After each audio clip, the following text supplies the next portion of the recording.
beri nama pedang ini Naga Puspa. Selamatkan dia. Jangan sampai jatuh ke tangan pendekar berwatak jahat.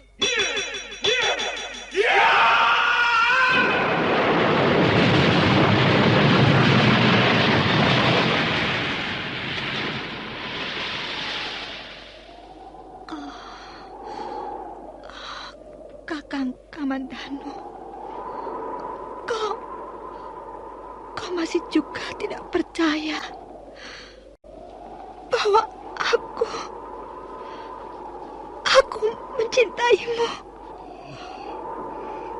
Meisin, maafkan aku, Meisin. Meisin. Meisin!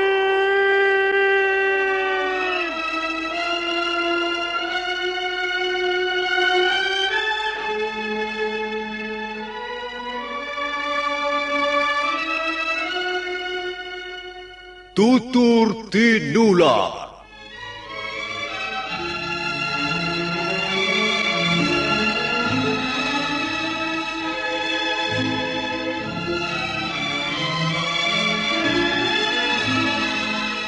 Sebuah sandiwara radio serial, produksi Sanggar Cerita dan teater Sanggar Prativi. Sebuah kisah dengan latar belakang sejarah runtuhnya Singasari dan berdirinya Kerajaan Majapahit.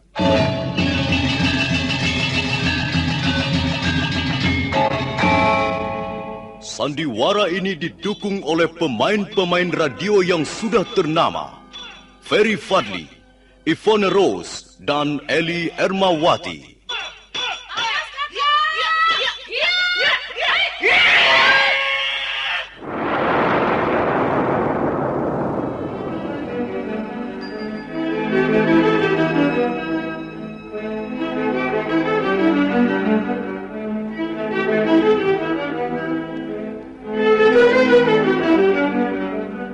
Cerita ini ditulis dan disusun oleh S. Tijab. Teknik dan montase dikerjakan oleh Rudi Tinangon dan Joko SP. Sutradara EWS Yuwono. Kali ini mengetengahkan episode pertama dengan judul Pelangi di Atas Kurawa.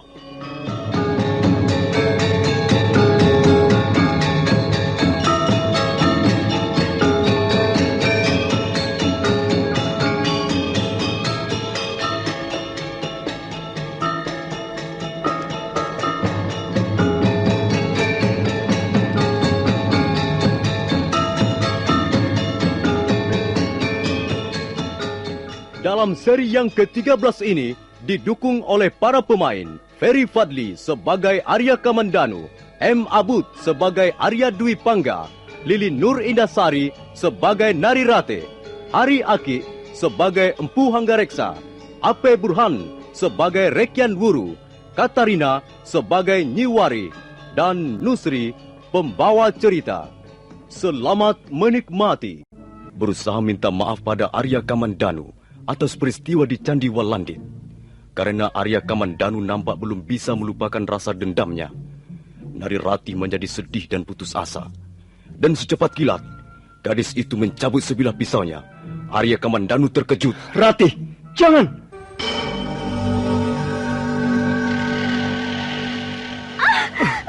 Lepaskan tanganku, Kakang. Jangan, Rati, jangan. Lepaskan. Biar aku mati saja, Kakang. Biar aku mati saja. Rati, jangan begitu.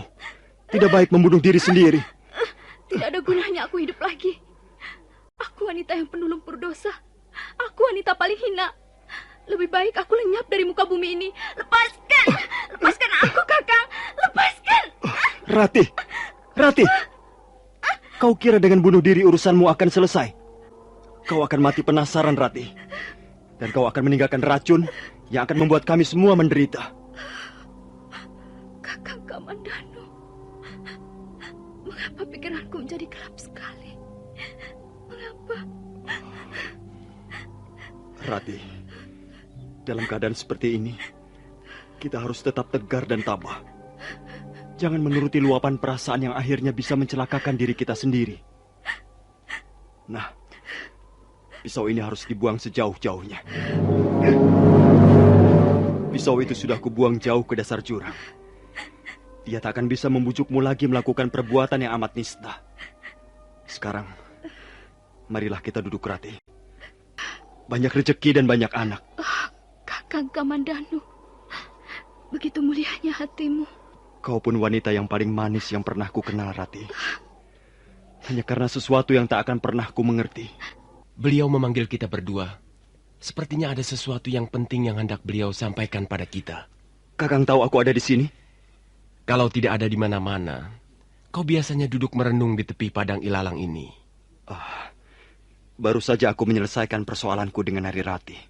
Nari Rati? Iya, Kakang.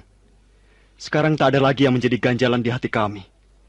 Dan sekarang aku ingin menyelesaikan persoalanku denganmu, Kakang Dwi Pangga. Persoalan apa lagi? Nari Rati mencintaimu. Kuharap kau tidak menyia-nyiakan cintanya. Adik Kamandanu, terus terang aku pun mencintainya. Bagaimana aku akan menyia-nyiakannya? Dia akan menjadi istri yang baik. Dan aku percaya, kau pun akan menjadi suami yang baik. Adik Kamandanu, kau memaafkan kami berdua. Ya, kupikir tak ada yang bisa dipersalahkan. Semua sudah menjadi kehendak Hyang Widi. Aku relakan Nari Rati jatuh ke pangkuanmu, Kakang. Karena aku yakin kau bisa membahagiakan hidupnya. Adik Kamandanu, terima kasih atas pengertianmu yang sangat besar ini. Aku berjanji akan mencintai Nari Rati sampai akhir hayat. Mempunyai mutu yang tidak diragukan lagi. Pemerintah Singasari sudah mengakui secara resmi. Dan senjata-senjata buatan Hanggareksa sudah diuji keampuhannya dalam berbagai peperangan. Para perwira pasukan merasa bangga bila terselip senjata buatan ayahmu di pinggangnya. Pamornya akan naik dan keberaniannya menjadi berlipat ganda. Lihatlah. Keris Nagatapa. Keris semacam ini banyak disukai para senopati agung yang diturunkan ke gelanggang pertempuran. Nih, ini keris naga polah. Polah artinya bergerak. Maka bentuk keris ini berlekuk-lekuk, seperti seekor ular naga yang sedang bergerak-gerak. Tuanku Lembu Sora dan banyak kapuk menyukai keris semacam ini. Di samping indah bentuknya, keris ini juga ampuh. Yang ini pedang atau kelewang. Perhatikan jenis logamnya. Tidak begitu berat, tapi kerasnya melebihi batu-batuan dari langit. Hiya! Berapa ribu kepala terputus dari tubuhnya dengan senjata semacam ini. Ketika terjadi perang besar antara pasukan Kediri melawan pasukan Tumapel, Desa Ganter menjadi saksi pembunuhan besar-besaran itu. Nah, anak-anakku, kalian berdua yang harus mewarisi keahlian ayahmu dalam hal pembuatan senjata pusaka ini. Kalian harus mampu mencipta keris Nagatapa yang ampuh seperti yang dimiliki Gusti Ranggalawi yang bernama Megalamat. Kalian juga harus bisa menciptakan keris naga polah. Juga harus bisa membuat pedang-pedang yang tajamnya melebihi pisau cukur. Kalian juga harus mampu menciptakan tombak-tombak yang nantinya diperhitungkan pihak musuh. Kalian harus terus belajar dan menggali pengetahuan tentang senjata pusaka sebagai tanda bakti kalian pada orang tua. Dwi Pangga dan kau, Kamandanu. Iya, Ayah. Ketahuilah, ada satu hal yang menjadi ganjalan di hati ayahmu dalam hal memelihara dan mengembangkan usaha, pembuatan senjata pusaka ini. Apakah itu, Ayah? Ada seseorang yang kemungkinan bisa menjegal usaha kita ini. Siapa, Ayah? Kalian tentu kenal dengan baik. Dia sahabat ayahmu sendiri. Barangkali yang Ayah maksudkan Paman Ranubaya? Ya, Kakang Ranubayalah orangnya. Bukankah Paman Ranubaya selama ini membantu Ayah membuat senjata pusaka? Sudah berapa puluh senjata pusaka pernah dikirim kemari melalui Paman Wirot, muridnya yang setia. Iya, itu dulu Kamandanu. Sekarang dia tidak mau bekerja sama lagi dengan ayahmu. Mungkin dia mempunyai maksud-maksud tertentu. Mungkin Paman Ranubaya sudah merasa tua, Ayah, dan merasa tidak sempurna lagi dalam bekerja menciptakan senjata pusaka. Kalian tidak perlu ikut campur urusan ini. Kalau Ranubaya tidak mau bekerja membantu aku, dan itu karena maksud-maksud yang kurang baik, Anggareksa yang akan turun menghadapinya. Kamandanu. Iya, Ayah. Kau masih sering datang ke rumahnya? Iya, sekali waktu, Ayah. Soalnya Paman Ranubaya sangat baik pada saya. Nah, mulai sekarang kau tidak kuizinkan menginjak halaman rumahnya lagi. Dulu dia memang kakak seperguruanku. Karena itu kalian sudah sepantasnya menyebutnya Paman. Tapi, dia sekarang sudah menjadi orang lain. Bahkan orang yang kuanggap bisa membahayakan. Terus menangis begitu. Aku tidak bisa berbuat apa-apa. Aku tidak bisa menolongmu. Kau harus bicara terang-terangan pada ayahmu. Rati. Saya tidak apa-apa, Ayah. Saya tidak sakit. Kau seharian tidur di atas pembaringan dan mengeluh kepalamu pusing. Kau juga tidak mau makan. Dan tadi Palastri, temanmu itu memberitahu aku bahwa kau muntah-muntah di sungai ketika sedang mencuci pakaian. Apa itu bukan penyakit? Ada apa dengan perutmu? Tidak apa-apa, Ayah. Kok diremas-remas begitu? Agak mules, Ayah. Biar sajalah. Kok biar sajalah, bagaimana kau ini? Sudah biasa. Nanti juga sembuh sendiri. Bagaimanapun, yang namanya penyakit harus diobati. Saya sudah minum ramuan daun-daunan, Ayah. Nanti juga sembuh. Kau di rumah. Aku akan keluar sebentar. Kemana, Ayah? Ini sudah malam. Jangan banyak bertanya. Aku akan memanggil Nyi Wari. Jangan, Ayah. Jangan. Kau harus diperiksa, Nyi Wari. Jangan, Ayah. Tidak usah. Nanti juga sembuh sendiri.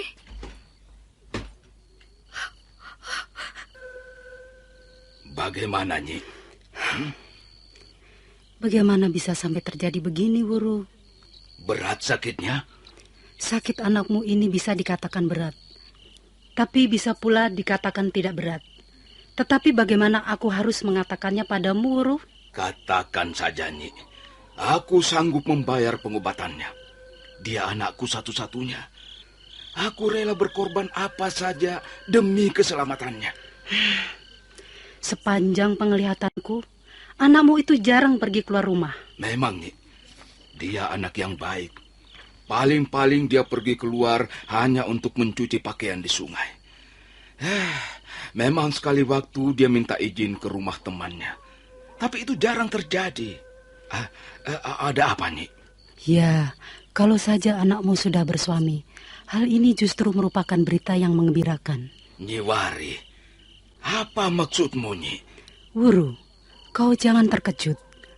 Aku terpaksa mengatakan apa adanya. Anakmu Narirati sekarang ini sudah siap memberikan seorang cucu. Beri nama pedang ini Naga Puspa. Selamatkan dia. Jangan sampai jatuh ke tangan pendekar berwatak jahat.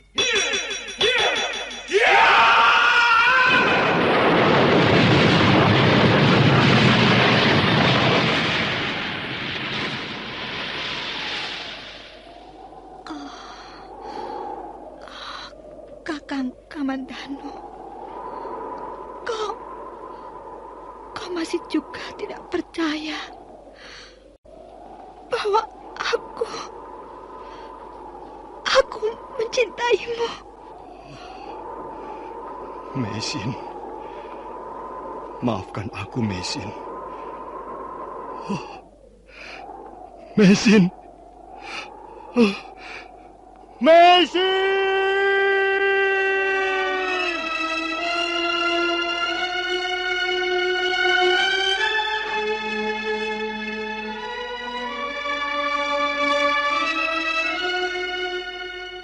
Tutur Tinula.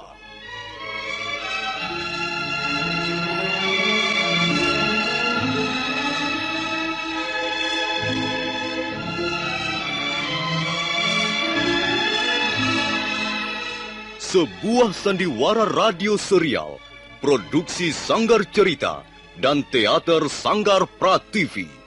Sebuah kisah dengan latar belakang sejarah runtuhnya Singasari dan berdirinya Kerajaan Majapahit.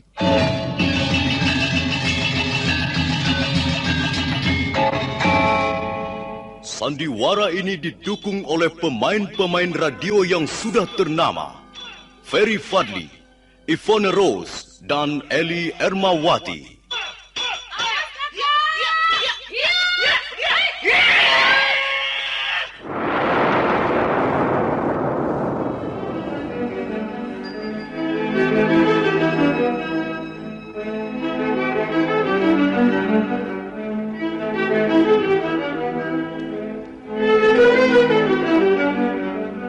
Cerita ini ditulis dan disusun oleh S. Tijab. Teknik dan montase dikerjakan oleh Rudi Tinangon dan Joko SP. Sutradara EWS Yuwono. Kali ini mengetengahkan episode pertama dengan judul Pelangi di Atas Kurawa.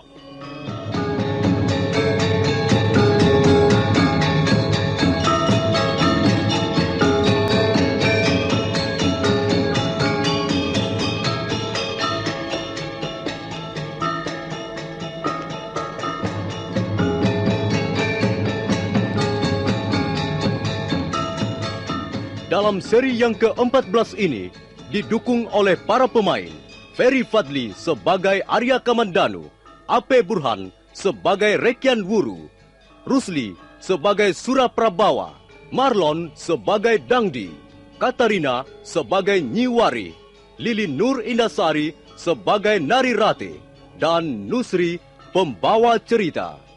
Wuru, sudahlah, bagaimanapun juga dia anakmu sendiri. Darah dagingmu sendiri. Kau pukul sampai mati pun, kalau belum terbuka hatinya, dia tak akan mau bicara. Kalau begitu, biar ku bunuh saja anak setan ini. Jangan, Wuru. Jangan begitu. Kalau dia mati, siapa yang kehilangan? Ya, tapi kalau dia tidak mau buka suara, bagaimana? Bagaimana persoalan ini bisa diselesaikan nih? Masih bisa dicari cara yang lain, Wuru. Sudahlah, jangan nuruti panasnya hati. Salah-salah anak sendiri menjadi korban. Dok Rati, sudahlah. Lebih baik kau tidur saja. Kau nampak lelah sekali. Tidurlah, Dok. Kesuciannya itu, kukira tidak ada jalan keluar lagi, Nyik. Coba sekarang kau ingat-ingat lagi. Siapa kira-kira pemuda desa ini yang pernah akrab dengan anakmu? Ratih itu masih perawan kencur, Nyik. Belum pengalaman. Pengetahuannya tidak lebih luas dari pekarangan rumahnya sendiri. Dia keluar rumah hanya kalau mencuci pakaian di sungai. Itu pun tidak lama. Dan pasti ada kawannya, gadis yang lain. Kalau begitu, kau kurang awas, Wuru. Aku saja yang bukan tetangga dekatmu pernah mencium berita dari mereka, orang-orang desa. Bahkan aku pernah melihat pemuda itu menghampiri anakmu, lalu mereka bercakap-cakap sampai lama. Siapa pemuda itu, Nyik? Mengapa orang-orang tidak ada yang memberitahu aku? Barangkali mereka sudah tahu watakmu. dan merasa sungkan untuk menyampaikan padamu, Wuru. Siapa orang itu, Nyi? Hah? Apakah warga desa Manguntur atau pemuda dari desa lain? Anak Manguntur juga. Siapa namanya? Dangdi.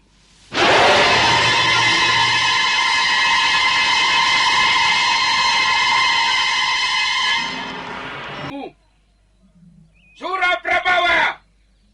Jangan merasa dirimu menjadi kepala desa Manguntur, lalu kau mau berbuat semena-mena terhadap keluargaku.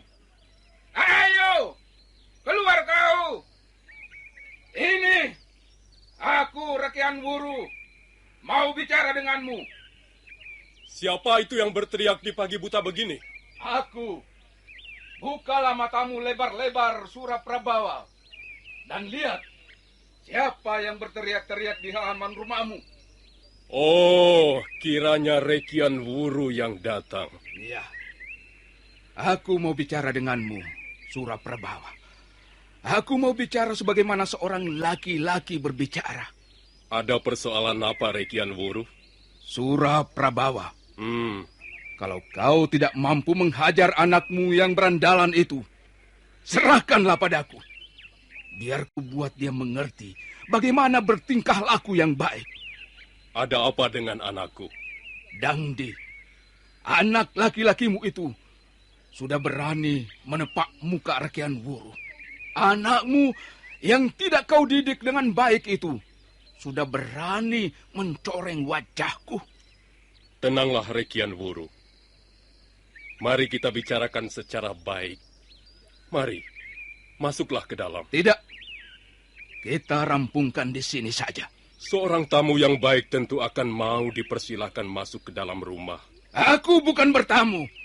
Lalu apa keperluanmu? Aku mau menuntut hakku.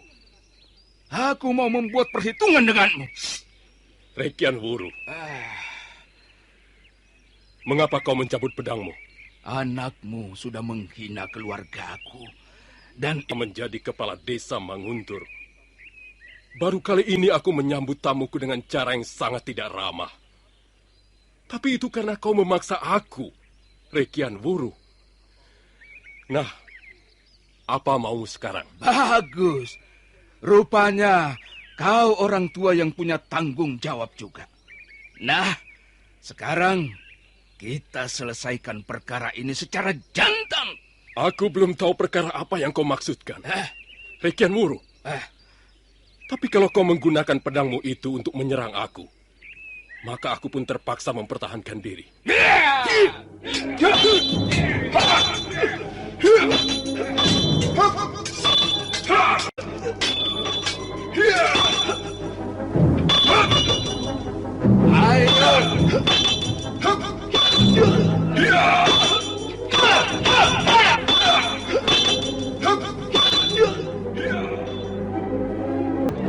Ayo, Suraprabawa, suruh pergi orang-orangmu ini. Kita lanjutkan pertarungan ini sampai salah seorang di antara kita menjadi bangkai. Ayo, ayah, ada apa ya? Mengapa ayah berkelahi dengan Paman Wuru? Kaukah yang bernama Dangdi? Iya benar, Paman. Saya Dangdi. Kau harus kubuat babak belur anak setan. Tunggu, Paman. Tunggu. Rekian Wuru, kalau kau sentuh anakku sebelum persoalan kau jelaskan, urusan ini akan menjadi panjang. Aku kepala desa. Aku bisa menuduhmu mengacau di desa Manguntur dan melaporkannya pada pemerintah Singasari. Ayah, sebenarnya ada persoalan apa ya? Dia menuduhmu telah mencoreng wajahnya. Entah apa maksudnya. Aku tidak tahu. Dangdi, terus terang saja. Supaya perkara ini tidak berlarut-larut. Apa yang telah kau lakukan terhadap Nari Rati, anakku? Apa yang telah saya lakukan? Rasanya saya tidak pernah melakukan... Kau telah merusak kesuciannya. Kau telah menodai anakku. Oh, tidak, Paman. Saya tidak pernah melakukannya. Banyak orang melihat kau berusaha mendekati anakku. Jangan mungkir kau, Dangdi. Iya, benar, Paman. Saya memang berusaha mendekati Nari Rati. Tapi putri Paman Wuru tidak pernah menanggapinya. Dan setelah itu saya pun tidak mau mendekatinya lagi, Paman. Dusta! Tidak, Paman. Berdusta. Kupotong lidahmu. Aku tidak peduli, walau kau anakku sendiri. Saya tidak melakukannya, Ayah. Tapi rasanya...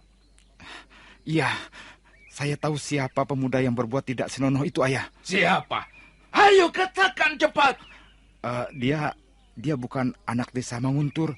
Iya, siapa namanya dan di desa mana dia tinggal?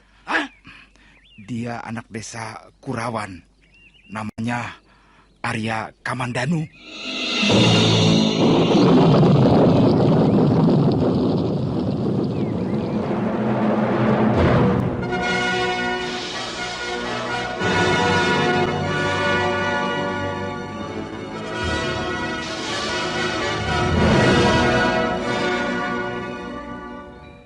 Maksudmu anak empu Hanggareksa? Iya, Ayah. Pasti dialah orangnya. Nah, bagaimana Rekian Wuru? Dangdi, awas kalau kau berkata yang tidak benar. Aku akan kembali lagi ke sini. Kalau Dangdi berani berdusta, aku sendiri yang akan membereskannya. Baiklah. Aku minta maaf, Suraprabowo. Karena aku telah membuat keributan di pagi buta ini. Tidak apa, Rekian Wuru.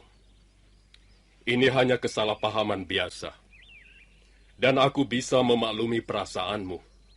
Kalau kau membutuhkan sesuatu yang menyangkut diri anakmu, katakanlah. Aku sebagai kepala desa Manguntur akan membantumu. Terima kasih.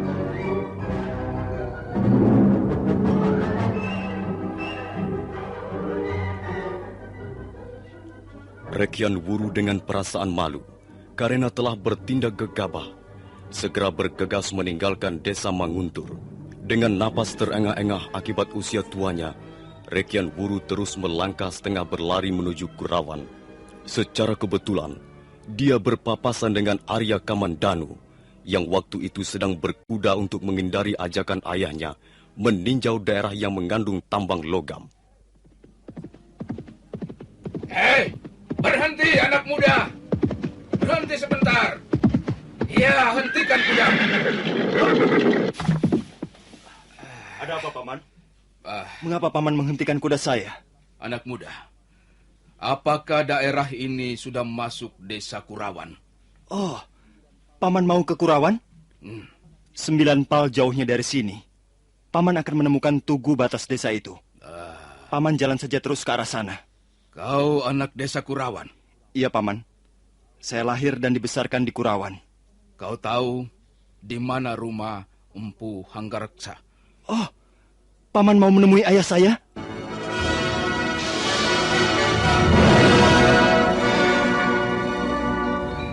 Anak muda. Jadi kau anak Hanggareksa? Benar, Paman. Saya anaknya. Nama saya Arya Kamandanu. Bagus. Kebetulan sekali. Aku tidak perlu berjalan jauh lagi. Aku bisa merampungkan urusanku di tempat ini. Tunggu, Paman. Apa salah saya? Mengapa tiba-tiba Paman menyerang saya? Kau sudah menodai kesucian anakku. Dan sekarang kau akan menerima balasan dari ayahnya. Bagus. Kau cukup tangkas juga. Tapi jangan sebut Rekian Wuru. Kalau aku tak mampu membuatmu mencium tanah dalam 2 gebrakan ini. Selesai berkata, Rekian Wuru menarik kaki kirinya selangkah. Tangannya membuka dan menutup di depan dada untuk membuka jurus serangannya.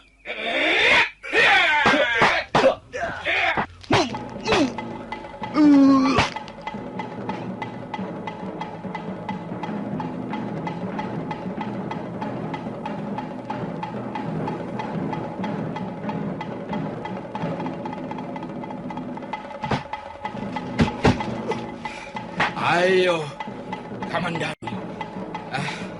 Apa katamu sekarang? Saya tidak akan berkata apa-apa. Terserah Paman Reken Wuru saja.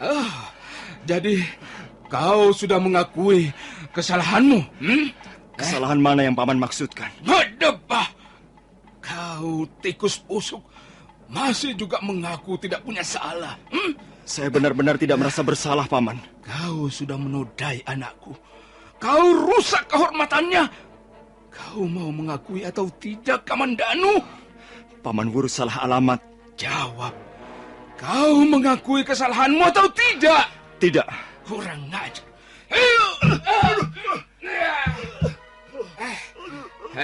Dengar.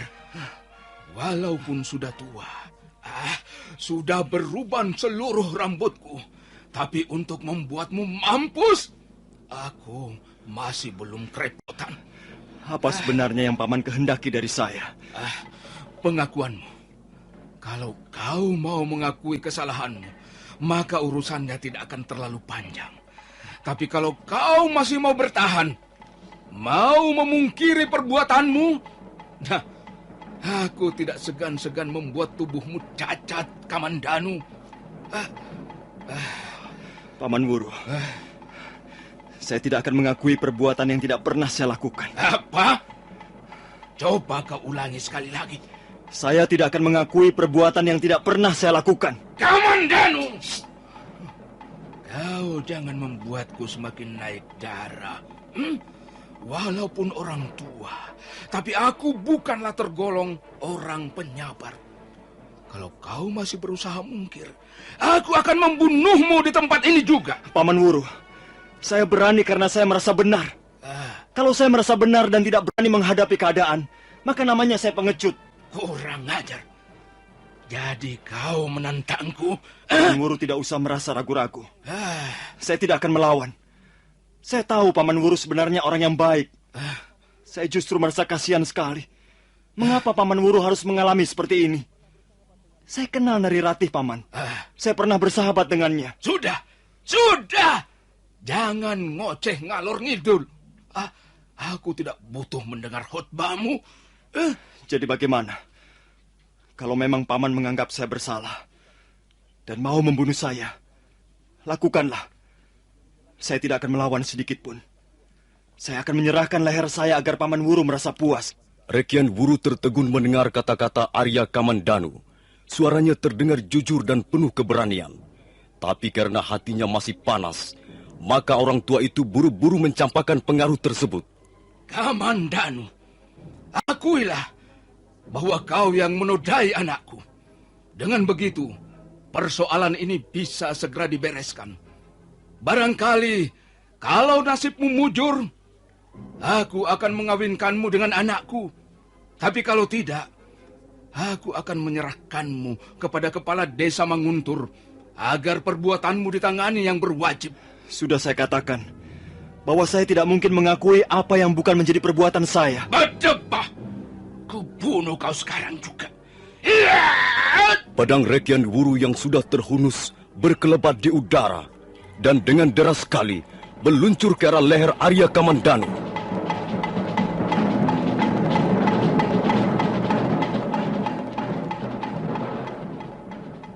Arya Kamandanu sama sekali tidak berusaha mengelak. Dia sudah pasrah. Nah, para pendengar sekalian, bagaimana kelanjutan kisah ini? Apakah akhirnya Arya Kamandanu harus mati di tangan Rekian Wuru?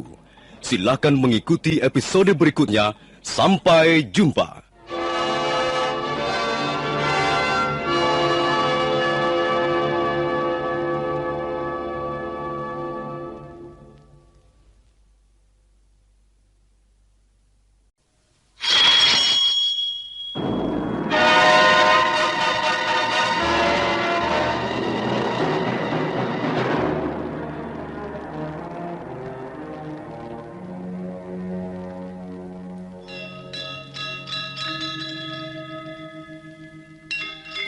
Beri nama pedang ini Naga Puspa.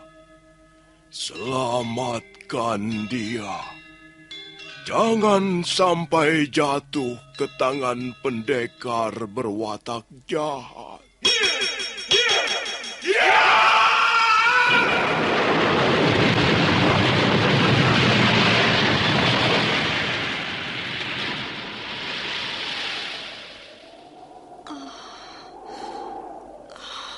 Kakang Kamandanu, kau masih juga tidak percaya bahwa aku mencintaimu. Mesin, maafkan aku, Mesin. Mesin. Mesin!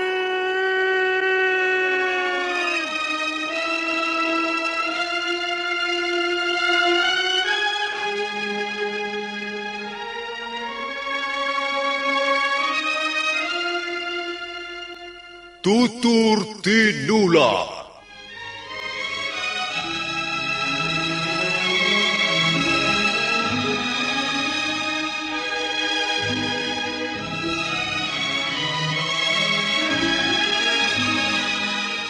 Sebuah sandiwara radio serial, produksi Sanggar Cerita dan Teater Sanggar Prativi.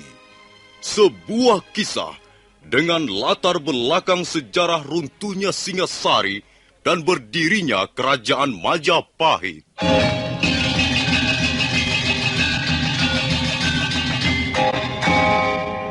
Sandiwara ini didukung oleh pemain-pemain radio yang sudah ternama. Ferry Fadli, Ivone Rose, dan Eli Ermawati.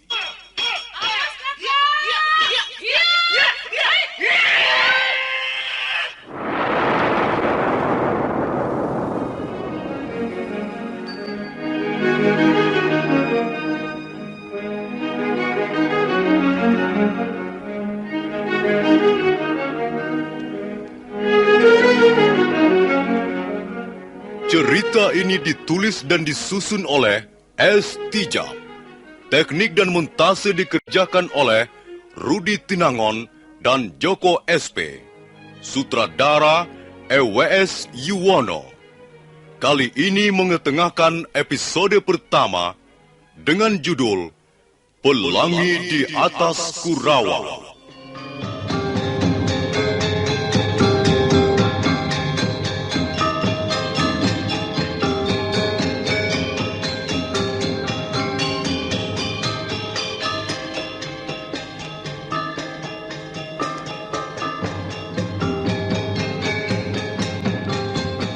Dalam seri yang ke-15 ini, didukung oleh para pemain, Ferry Fadli sebagai Arya Kamandanu, M. Abud sebagai Arya Dwi Pangga, Hari Aki sebagai Empu Hanggareksa, Asdi Suhastra sebagai Empu Ranubaya, Ape Burhan sebagai Rekian Wuru, Eli Panca sebagai Nyi Rongkot, dan Nusri pembawa cerita. Selamat menikmati.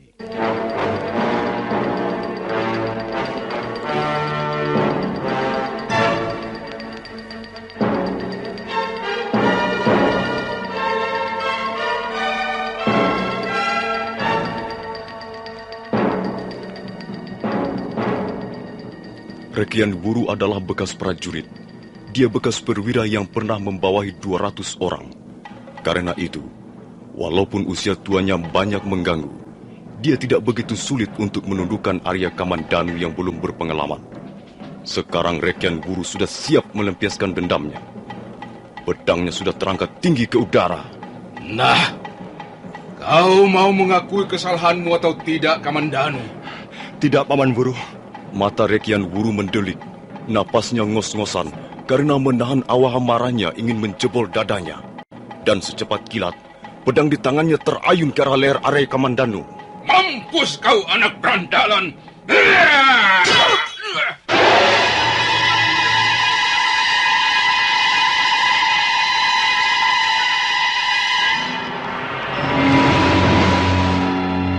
Kunyuk jelek! Siapa kau berani turut campur urusanku? Aku memang seperti kunyuk jelek. Tapi kau pun tidak lebih tampan dari seekor kambing buduk. Kau jangan membuka perkara denganku, ha? Apa kau tidak kenal siapa diriku? Rekian Wuru, bekas prajurit Singasari. Pernah menjabat sebagai perwira yang membawahi 200 orang. Oh, hebat. Hebat ya. Tapi apa gunanya kau katakan hal itu padaku? Supaya kau segera enyah dari sini. Jangan begitu. Menakut-nakuti orang dengan cara seperti itu tidak baik. Mengapa tidak kau katakan saja siapa dirimu yang sebenarnya? Apa maksudmu? Kau adalah Rekian Wuru. Warga desa Manguntur yang sudah peot. Mungkin dulu waktu masih muda kau pernah mengalami masa kejayaan. Ya, tapi sekarang ini kau tidak lebih dari orang tua yang kurang bijaksana. Kurang ajar. Kau menghina aku.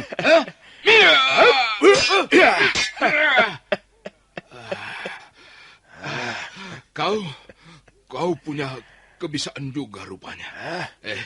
Siapa namamu? Nah, Rekian Wuru. Napasmu sudah kembang kempis. Seperti seekor ikan mujair kekeringan. Bagaimana kau masih berani menyombongkan diri? Kalau kau masih belum pergi dari tempat ini, jangan salahkan aku kalau pedang ini akhirnya ikut bicara. Kamandano? Iya, Paman Ranubaya. Bangun dan berdirilah agak jauh. Kambing peot ini agaknya perlu diajar makan rumput yang benar. Baik, Paman. Jadi, kau yang bernama Ranubaya. Apa maumu sekarang, Rekian Wuru? Jangan anak muda yang kau jadikan sasaran kesombonganmu. Tapi marilah, yang tua-tua ini mawas diri sedikit. Para setan dengan omonganmu.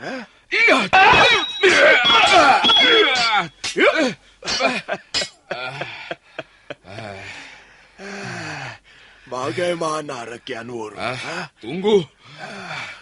Kau menggunakan jurus naga puspa. Ayo, kerahkanlah sisa-sisa kepandaianmu. Dari mana kau peroleh jurus naga puspa itu, Ranubaya? Apa perlunya kau tahu asal-usul jurus kepunyaan orang lain? Kalau kau merasa gentar, letakkanlah pedangmu dan segera minta maaf pada anak muda itu. Setan belang. Jangan kau kira dapat menundukkan aku segampang itu.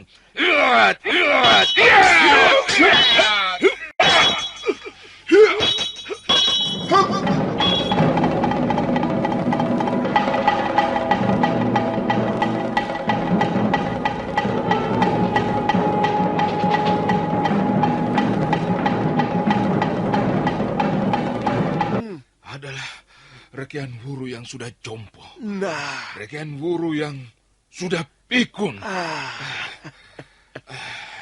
Rekian Wuru, jadilah orang tua yang baik, yang bijak. Semakin tua, seseorang harus semakin bijak.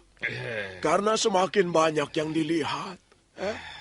Kalau kau mempunyai persoalan dengan anak muda itu, selesaikanlah dengan cara-cara yang seharusnya dipakai manusia. Kalau kau selalu menggunakan pedangmu untuk menyelesaikan setiap persoalan, kau sama halnya dengan serigala yang bangga pada ketajaman taringnya. Tapi apa artinya 100 ekor serigala jika harus melawan manusia yang mempunyai budidaya?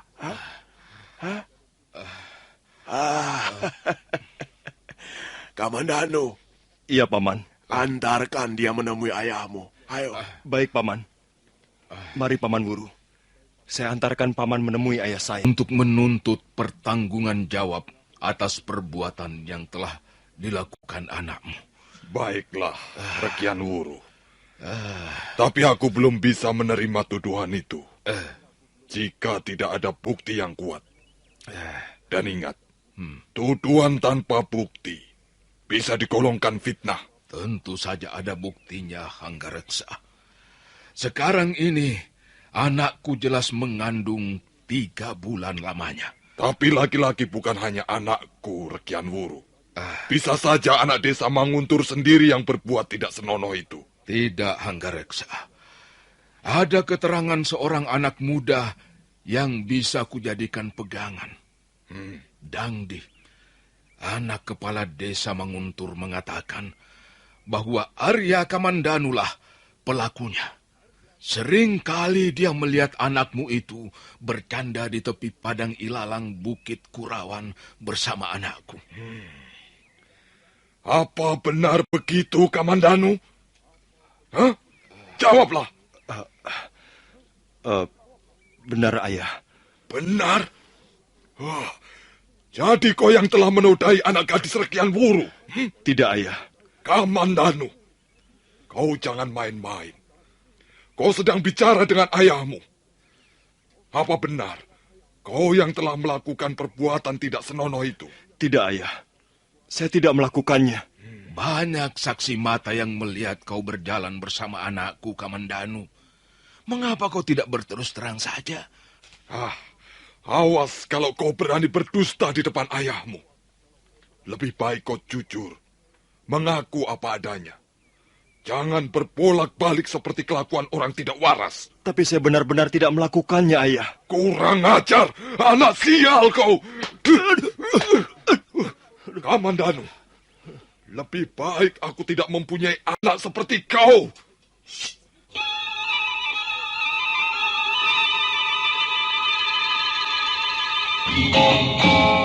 Jangan, Ayah! Jangan! Dwi Pangga, apa maksudmu? Bukan adik Kamandanu yang melakukannya. Maafkan saya, Ayah. Maafkan saya. Apa maksudmu, Dwi Pangga? Sayalah yang melakukannya. Sayalah yang berbuat tidak senonoh. Kalau ayah mau memukul, pukullah saya. Kalau ayah mau membunuh, bunuhlah saya. Arya Dwi Pangga. Jadi rupanya kau biang keladi kekacauan ini. Kau yang membuat onar di desa Manguntur, lalu kau bawa ke rumah ini. Hah? Kurang ajar. Kurang ajar kau.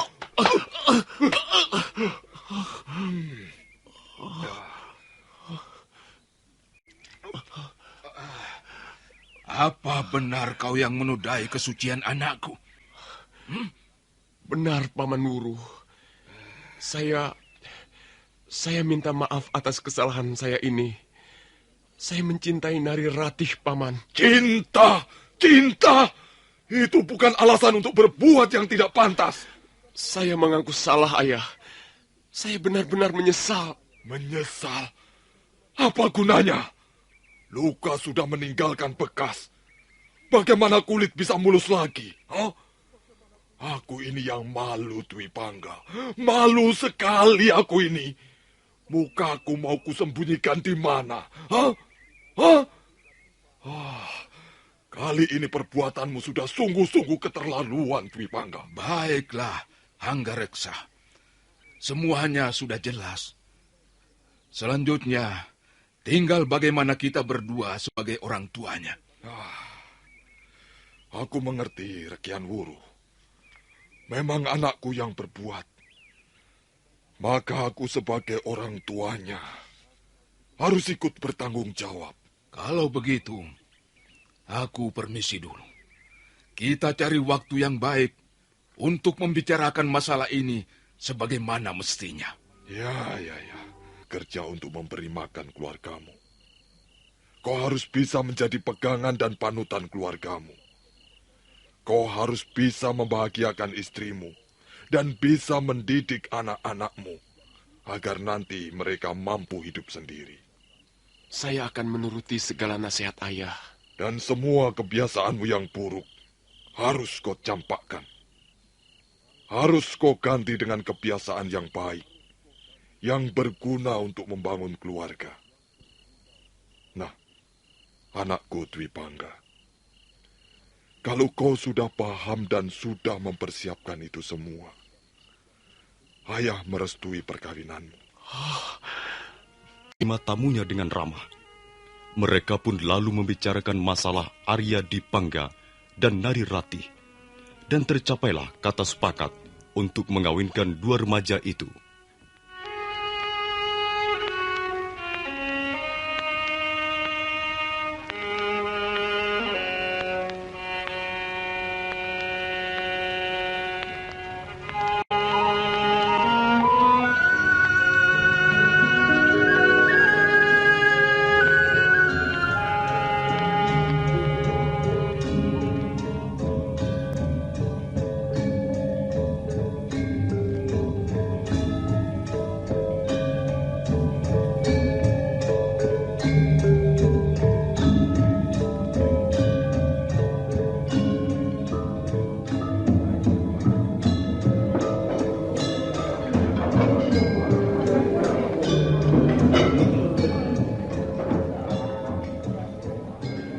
Pesta kawin antara Arya Dwi Pangga dan Nari Ratih cukup meriah. Pesta diselenggarakan di rumah Empu Hanggareksa. Nampak pengantin pria dan wanita duduk bersanding di pelaminan. Keduanya kelihatan bahagia. Para tamu pun yang datang dari Manguntur ataupun desa lainnya kelihatan gembira. Mereka sibuk bicara dengan teman duduknya sambil menikmati hidangan yang disediakan. Bi Ronggot. Iya, Gusti. Kau tidak melihat Kamandanu? Oh, tidak, Gusti. Tadi sore Angger Kamandanu, hamba lihat membantu memasang janur dan hiasan kursi pengantin. Tapi setelah itu, hamba tidak melihatnya lagi. Anak itu maunya apa? Banyak tamu-tamu kenalanku menanyakannya, Bi. Dulu mereka mengenalnya waktu masih kecil. Sekarang mereka ingin tahu sudah seberapa besarnya. Di rumah banyak orang dan semuanya sibuk. Kok malah tidak ada? Nanti kalau kau melihatnya lagi, suruh dia menemui aku, Bi. Ya, Gusti. Pesta kawin masih terus berlangsung sampai jauh malam. Sebagian tamu banyak yang turun ke gelanggang untuk menemani para pesindan menari. Di balik suasana gembira itu, nampak seorang pemuda berjalan dengan gontai. Dialah Arya Kamandanu. Mengapa hatiku menjadi gemuruh lagi? Nari Ratih, akhirnya kau menjadi milik Kakang Dwi Pangga untuk selamanya. Dan aku, bagaimana dengan Arya Kamandanu ini? Dengan perasaan tidak menentu, Arya Kamandanu terus berjalan semakin menjauhi rumahnya. Dia tidak tahu mau apa dan mau kemana. Dia hanya ingin membuang jauh rasa pedih yang menggores hati. Aku tidak bisa melihat pemandangan seperti itu. Aku tidak tahan lagi menyembunyikan gejolak perasaanku. Maka lebih baik aku melarikan diri.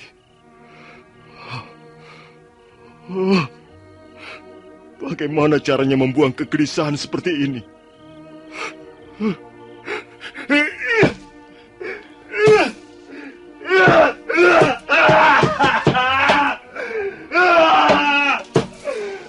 Arya Kamandanu karena pikirannya sedang kalut. Mendadak amarahnya timbul. Dia marah pada dirinya sendiri. Dia benci pada dirinya sendiri. Dan pohon di dekatnya menjadi sasaran. Arya Kamandanu memukul batang pohon itu bertubi-tubi. Tangan kiri kanannya secara bergantian terus menghantam pohon tak berdosa itu. Darah mengalir deras dari sela-sela jari tangannya. Tapi dia terus saja memukul. Sampai suatu ketika, nampak sebuah bayangan berkelebat ringan menghampirinya. Bayangan itu langsung menyergap tangan Arya Kamandanu yang sudah nampak kelelahan dan kesakitan. Kau datang lagi. Kau manusia bercadar hitam yang pernah kujumpai dulu. Jangan menyakiti diri sendiri. Siapa kau orang bercadar? Kasihan pohon itu. Dia tak punya salah apa-apa. Tapi harus merasakan pukulan bertubi-tubi. Tapi sebenarnya lebih kasihan buku-buku tanganmu itu, anak muda. Biar saja tanganku remuk, tapi hatiku puas. Oh. Jadi kau ingin mencari kepuasan? Hah? Nah, mari ku bantu. Daripada memukul pohon yang keras begitu, lebih baik pukul aku. Hah? Baik, aku akan memukulmu.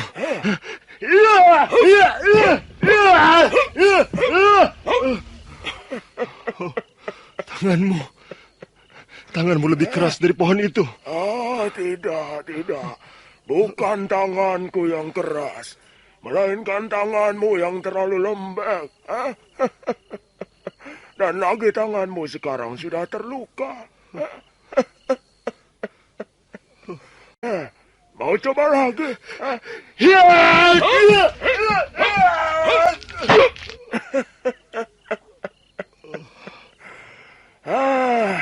Sudahlah anak muda. Aku tak bisa menemanimu sepanjang malam di tempat ini. Teruskanlah memukul pohon itu sampai tanganmu buntung.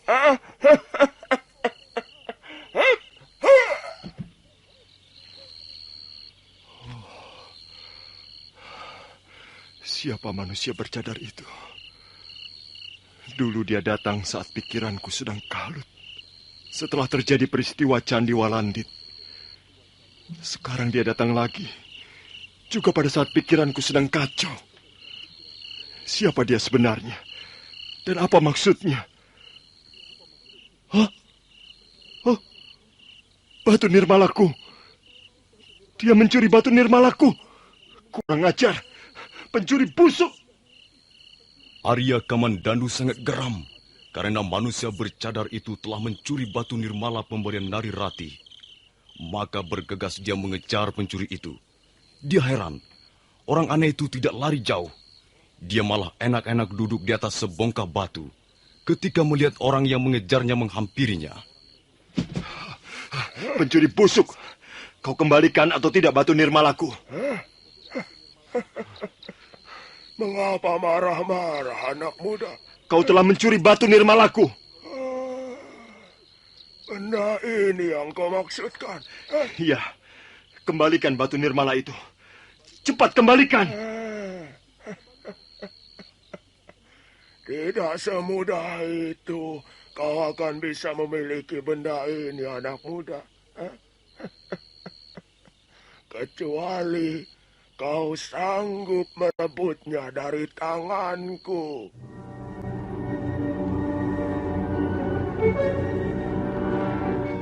Nah, para pendengar sekalian, bagaimana kelanjutannya? Apakah Arya Kamandanu berhasil merebut batu nirmala itu?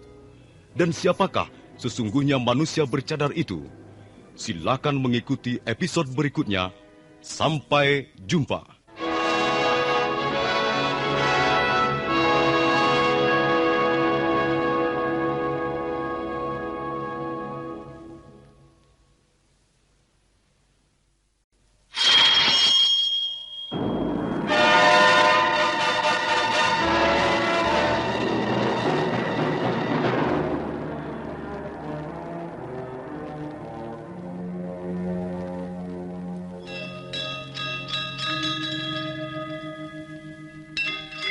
Beri nama pedang ini Naga Puspatkan dia. Jangan sampai jatuh ke tangan pendekar berwatak jahat.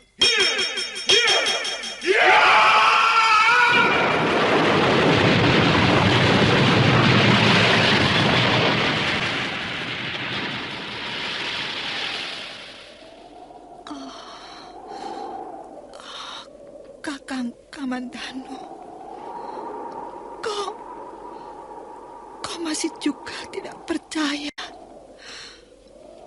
bahwa aku mencintaimu. Mesin, maafkan aku, Mesin.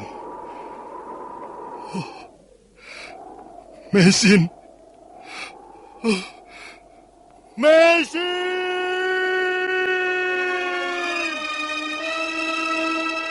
Sandiwara ini didukung oleh pemain-pemain radio yang sudah ternama.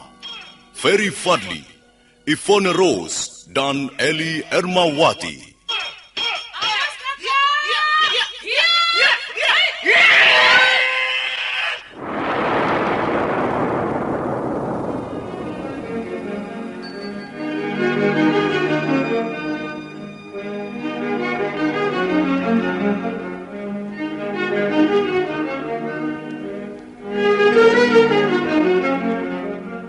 Cerita ini ditulis dan disusun oleh S. Tijab.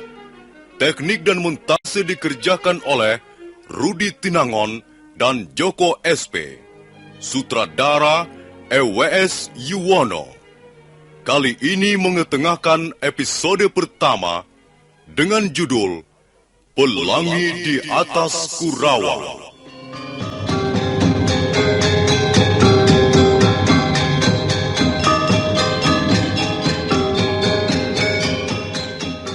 Dalam seri yang ke-16 ini, didukung oleh para pemain Ferry Fadli sebagai Arya Kamandanu, Asdi Suhastra sebagai Empu Ranubaya, Wenda Lubis sebagai Wirot, dan Nusri Orang bercadar! Kau jangan mempermainkan aku. Kembalikan batu nirmala itu.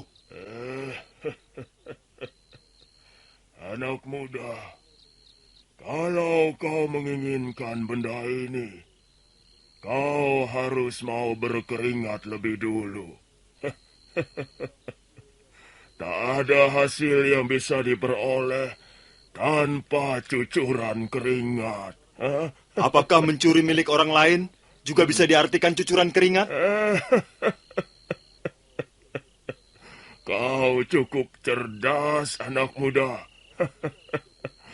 Tapi bukan kecerdasan yang ingin kuketahui darimu, melainkan keberanian, ketekadan hati, dan semangatmu.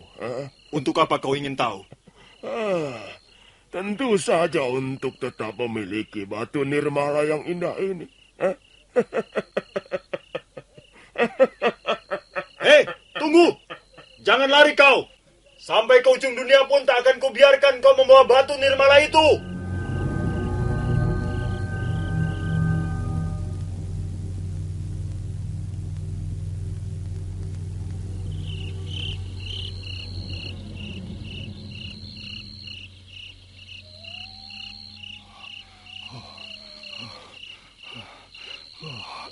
Kemana larinya orang itu tadi? Sepertinya dia lenyap di sekitar pohon-pohon rindang ini. Aku rasanya belum pernah menginjak tempat ini. Kalau tidak salah, aku berada di pinggang Bukit Kurawan bagian timur. Tempat ini agak menyeramkan. Apakah manusia bertopeng itu sengaja memancingku pergi kemari untuk kemudian membunuhku di tempat ini? Persetan dengan manusia bercadar hitam itu. Siapapun dia orangnya, betapapun saktinya, aku harus merebut batu nirmala itu dari tangannya.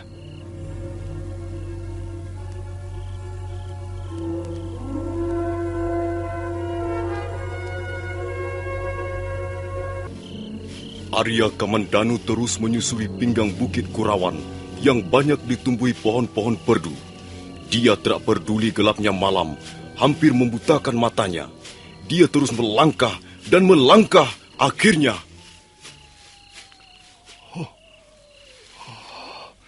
tempat ini menyeramkan sekali.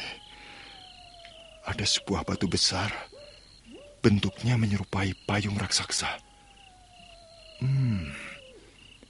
Apakah manusia bercadar itu perampok dan tempat ini merupakan sarangnya? Aku penasaran. Aku ingin tahu lebih jauh mengenai tempat menyeramkan ini. Barangkali di balik batu besar ini ada jalan tembusnya.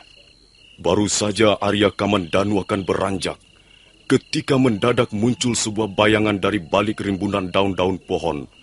Bayangan itu langsung menyerang.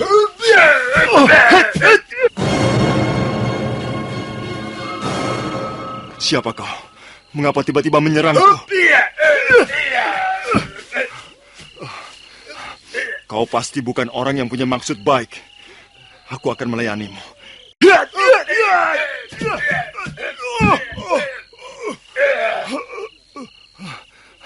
Kau siapa?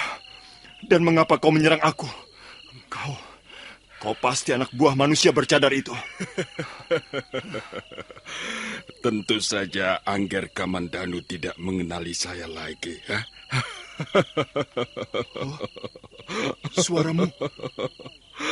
Suaramu seperti ku kenal baik.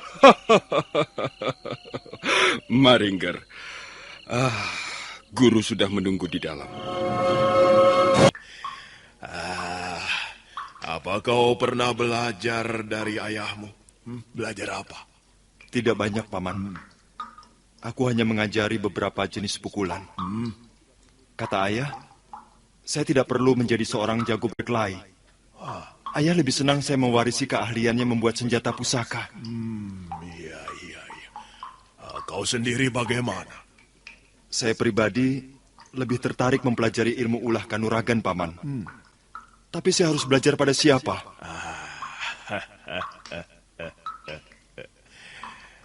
Bagaimana kalau kau belajar padaku? Paman bersungguh-sungguh? Kalau kau tertarik olah kanuragan, mulai besok malam kau datang ke tempat ini. Pengetahuan dan kemampuanku tidak banyak. Tapi ada baiknya kau pelajari sebagai dasar berpijak. Baik, Paman. Baik-baik, Kamandanu. Ilmu kanuragan pada dasarnya mempelajari segala sesuatu yang terdapat di dalam raga atau tubuh manusia. Karena itu, yang pertama kali perlu dipersiapkan adalah tubuh manusia itu sendiri. Setelah tubuh siap, barulah belajar kuda-kuda yang benar. Kuda-kuda artinya dalam keadaan siap siaga. Coba, pamanmu Wirot akan memberi contoh kuda-kuda yang bagus. Wirot yang ikut mendengar pelajaran kanuragan segera bangkit, lalu berdiri dengan kedua lutut menekuk ke samping. Tangannya menyilang di atas dada. Itu kuda-kuda yang sudah banyak dikenal orang. Kuda-kuda erat kaitannya dengan jurus. Jurus adalah suatu rangkaian pukulan yang mengarah pada satu titik kelemahan lawan. Nah, pamanmu Wirot akan memberikan contohnya.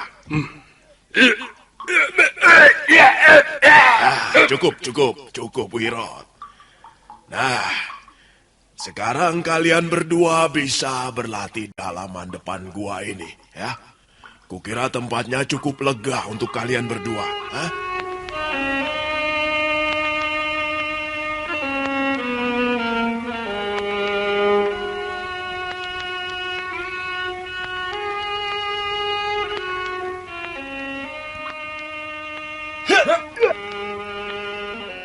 Demikianlah malam itu dan malam-malam berikutnya.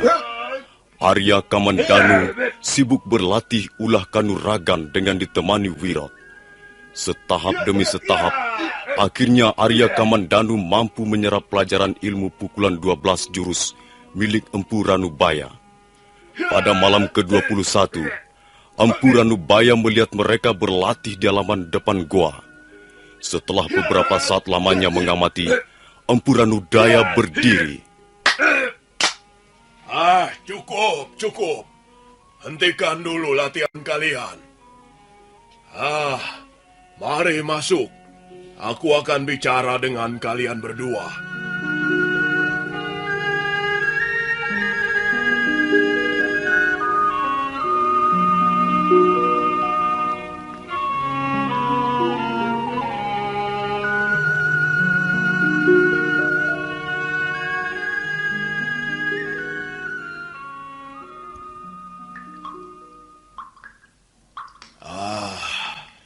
Bagus, Kamandanu. Kau sudah menguasai 12 jurus yang kuajarkan padamu. Kau tahu nama jurus yang baru saja kau perlihatkan bersama Wirot? Tidak, Paman. Saya tidak tahu namanya. Paman Wirot hanya mengatakan pukulan 12 jurus. Iya. Walaupun sudah lama Wirot mengenal 12 jenis pukulan beruntun itu, dia pun belum tahu namanya. Guru tidak pernah memberitahu namanya pada saya. Iya. Nah, kalau kalian ingin tahu, 12 jenis pukulan itu merupakan bagian pertama dari jurus Naga Puspa. Kedengarannya asing nama itu, Guru. Oh iya. Memang kedengarannya asing. Karena memang hampir tak ada yang mengenalnya. Tapi Guru pernah mengatakan bahwa jurus itu sangat terkenal di kalangan para pendekar. Oh iya, tapi mereka hanya mengenalnya dengan nama pukulan 12 jurus. Mengapa hanya 12 jurus, Paman? Sebenarnya jurus Naga Puspa terdiri dari 35 jurus. 35 jurus ini dibagi menjadi 3 tahap pelajaran. 12 jurus yang pertama adalah tahap awal atau tahap pertama. Isinya hanya olah kanuragan dalam tata lahirnya saja. Nah, bagaimana cara menendang dengan kaki kiri dan bergantian dengan kaki kanan? Bagaimana cara menggunakan sikut, lutut, kiri kanan, kepalan tangan, telapak kaki untuk menyerang ataupun bertahan. Wirot sudah mahir sekali menggunakan ke-12 jurus itu. Walaupun kecepatan geraknya masih perlu ditambah lagi. Lalu tahap berikutnya, Paman? Tahap berikutnya merupakan pelajaran yang lebih berat dan rumit. Tahap kedua ini terdiri dari 11 jurus yang memerlukan persyaratan istimewa bagi orang yang ingin menguasainya. Persyaratan apa, Guru? Orang itu harus lebih dulu menguasai ilmu meringankan tubuh. Atau biasa juga disebut aji seipi angin. Mengapa harus memerlukan persyaratan itu, Paman? Karena untuk memainkan 11 jurus itu dibutuhkan kecepatan gerak seperti angin. Dan kecepatan gerak seperti itu tidak mungkin dilakukan oleh manusia biasa yang keberatan membawa tubuhnya sendiri. Bagaimana dengan aji seipi angin itu, Paman? Apakah susah mempelajarinya? Dengan kemauan yang keras, tekad membaja, tak ada pelajaran yang susah di muka bumi ini. Nah, untuk bisa menguasai aji seipi angin, dibutuhkan latihan pernafasan dan pemusatan pikiran. Nah, ada satu cara yang sangat jitu untuk melatih kedua perabot itu. Besok malam, aku akan memberikan cara itu untuk kalian coba latih dengan baik, ya.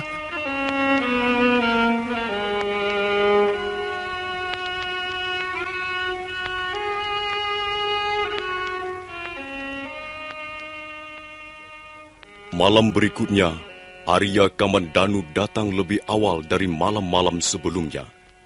Wirot dan Empu Ranubaya sudah menunggu di halaman depan goa. Kali ini malam terasa lebih menyeramkan. Dada Arya Kamandanu berdebar kencang ketika Empu Ranubaya menyuruhnya duduk di atas tumpukan jerami kering. Nah, kalian sudah siap? Sudah, Guru. Sudah, Paman. Baik. Aji seipi angin ini dulu pernah diajarkan oleh almarhum guruku yang bernama Empu Sasi. Beliau tidak pernah bepergian naik kuda atau kereta, tapi beliau selalu sampai di tempat yang dituju lebih awal dari teman-temannya. Hal itu Karena beliau berjalan dengan menggunakan kemampuan ilmu tersebut. Nah, Kamandanu dan Kawirot, 3 hari yang lalu aku menyuruh agar kalian tidak tidur barang sekejap mata pun. Apa kalian sudah mematuhinya? Sudah, Paman. Sudah, Guru. Bagus, bagus. Sekarang ini kalian tentu mengantuk sekali, kan? Ya, tentu saja, Paman. Tapi saya berusaha untuk tidak tidur. Walaupun mata rasanya seperti dibubuhi tumbukan cabai rawit saking pedasnya. Dan kalian tentu malas berlatih malam ini, bukan?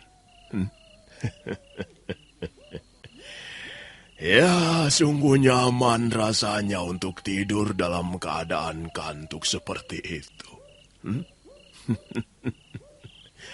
Nah, marilah ikut aku. Kemana, Guru? Ke tempat tidur.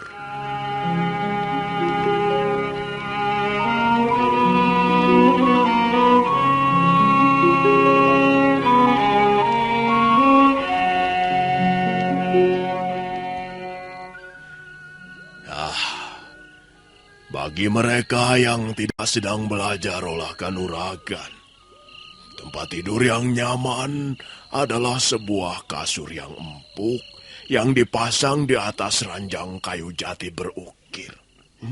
Iya kan? Tapi bagi mereka yang ingin menguasai ilmu seipi angin, tempat tidur yang paling baik adalah sebatang bambu betung yang tingginya melebihi pohon kelapa. Maksud Guru? Maksudku, pergunakanlah sebatang bambu ini untuk tidur malam ini. Masih belum jelas? Kalian berdua naik ke atas pohon bambu ini sampai ke ujungnya yang paling tinggi. Dan peluklah batang pohon bambu itu sambil berusahalah untuk tidur di atas sana. Bagaimana? Bagaimana itu mungkin, Guru? Tak ada yang tak mungkin. Kalian coba saja dulu apa yang kukatakan ini. Kalau kalian tak ingin jatuh ya, maka kalian tak boleh tidur terlalu lelap. Bagaimana, Kamandanu? Apa lagi yang kau tunggu? Baiklah, Paman. Saya akan menuruti perintah Paman Ranubaya. Saya akan tidur di atas pucuk pohon bambu ini.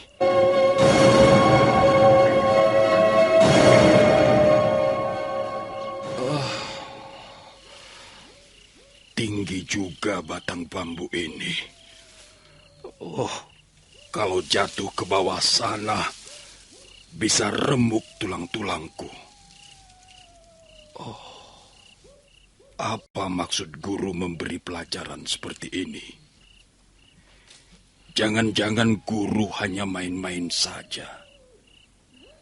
Soalnya aku tahu watak guruku.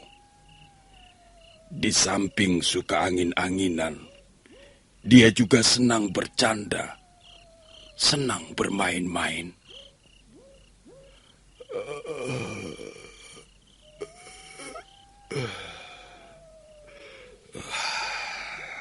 Ngantuk sekali.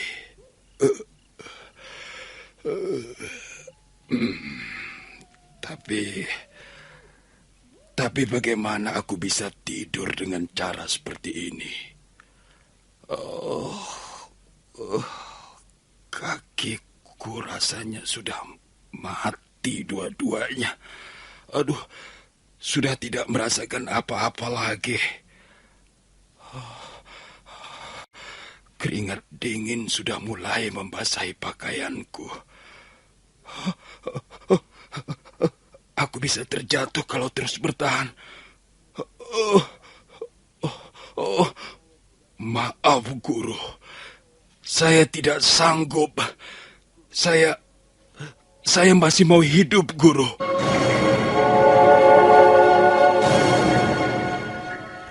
Bagaimana, Wirat? Mengapa kau turun? Apakah kau sudah tidur terlelap di atas tempat tidurmu? Ampun, Guru. Saya tidak sanggup, Guru. Baik. Nah, mari ikutlah aku.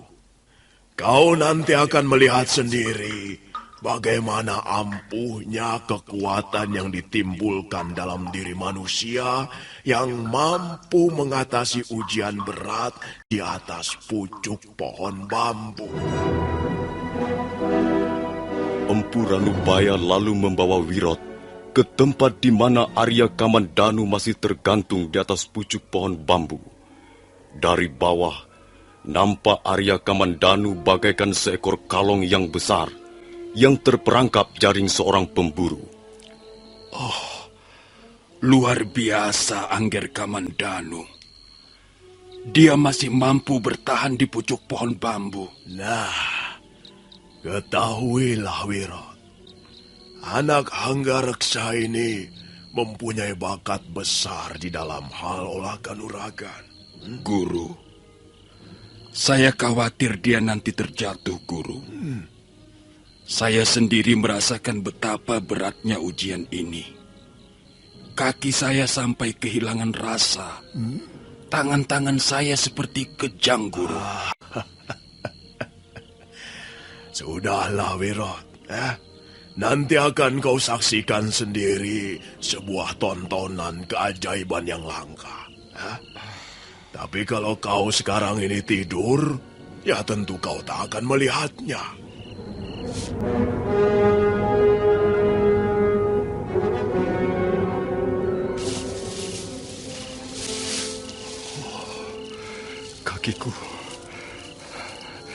Kakiku sudah mengejang semuanya. Mengejang sampai ke jari-jari kaki. Apakah aku akan bisa lulus dari ujian berat ini? Bagaimana kalau aku sampai terlelap? Tentu tubuhku akan hancur berantakan di bawah sana.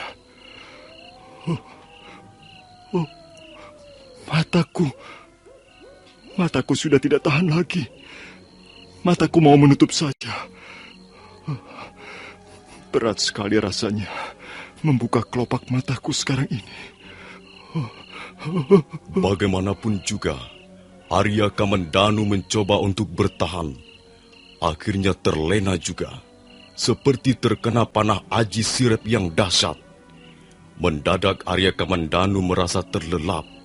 Dengan kelopak matanya tetap terbuka, tapi kedua belah tangannya terlepas.